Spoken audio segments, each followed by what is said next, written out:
Hello everybody and welcome back to Street Journals episode 4. Today we are in Baker Street in sort of North London. It's an area that I haven't really been to before, so I'm excited to see what it has to offer. If you've noticed a slight step up in quality, that is because we are shooting on Nico's new Canon EOS R, so all the blown out background and the full frame resolution, it's all looking quite tasty. Today we're using the Fujifilm X100F again, like I have been in all the previous videos. I really enjoy using this camera and I'm excited to see what I produce with it today as well. So we're just going to walk around, take some street photos, and we're just going to have a good time.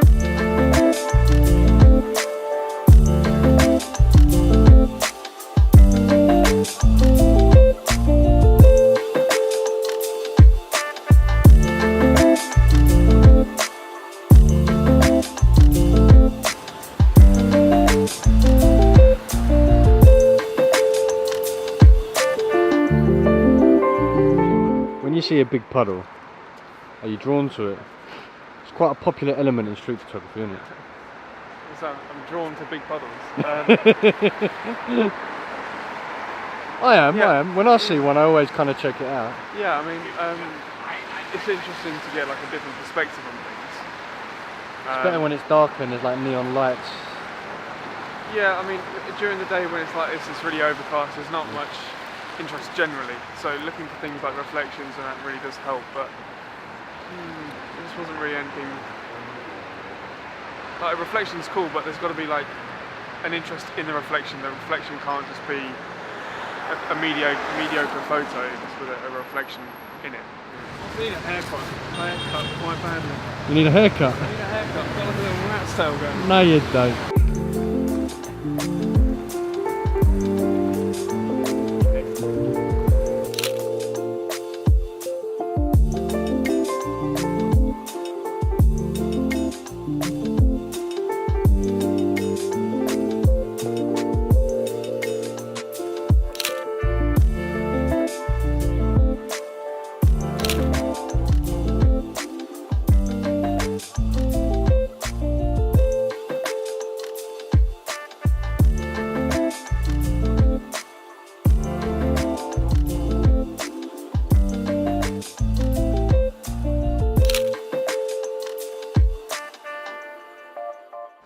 I read a blog post regarding street photography recently. This guy spoke about what he calls like pop culture within street photography on Instagram. Yeah. So you know how people go for certain shots, what I would call like risk-free shots, like the bus window. Yeah. Do you find that the kind of bus window kind of shot is getting a bit boring, you know, things like that? Yeah, I mean, I'd prefer not like a person in a bus, but like just a it was like a bus going by and I used like a slower shutter speed and it created this really sort of ethereal effect. So I think you've got to like Take a different approach. Yeah, just sort of try and incorporate your own thing into it.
I think that's where we're going to leave Street Journals episode 4 for now. We're going to go into the studio in a minute just to talk about the images and my thoughts behind what I was doing today. It's been quite tricky to get some decent images today just because it hasn't been raining that much, and it hasn't been really sort of bright sunshine either. It's sort of been in the middle with like this weird lighting, very overcast and just sort of drizzling, so we haven't been able to find a lot of interest in the images. However, we sort of managed to come away with a few things that I think I can adapt on and talk about later on in the episode. But apart from that, thank you very much for watching, and thank you to Nico, who's filming this right now, for coming along, giving me a hand, and I hope that the video quality is a bit of a step up from what it has been in the past. So let's go into the studio and talk about my images for today.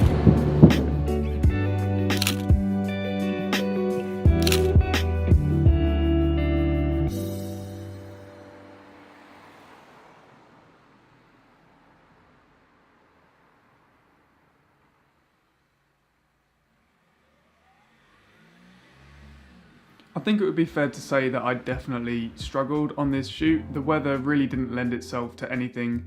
It was quite flat. It wasn't raining enough. And I know that sounds a bit strange to say, but if it's just drizzle, you don't get any large puddles, you don't get people with umbrellas, you don't get people in raincoats with their hoods up.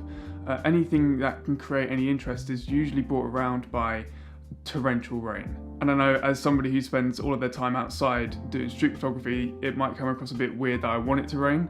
But I think when it comes to the photogenic side of rain, it really adds a lot of interest in the image, and it gives you a broader spectrum of things to photograph. That being said, I feel like it was a good exercise to be able to look for the finer details in things, looking at textures, looking at colours.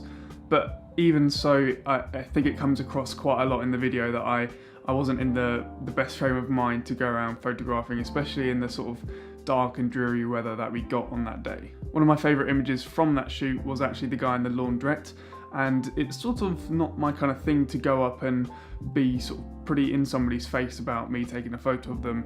I was outside and he was inside, so I was photographing through a window, but I told Nico that I was going to try and take a photo of this guy.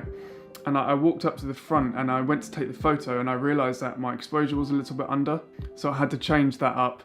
So I was there a little bit longer than I would like to have been, just because I'm not a fan of getting up in people's grill and taking portraits as opposed to sort of how they interact with their environment. And it's interesting that I know it's a Street Journals episode, so you would sort of expect street photography to take quite a prominent place within the video. But I actually really enjoyed taking some photos of some older cars. And I got this one comparison photo between an old Alfa Romeo and a newer Ford Fiesta. And I know people will say, well, they're not two Alfa Romeos, so there's not really a comparison, but there were two red cars next to each other and it looked cool. So that's why I took the photo.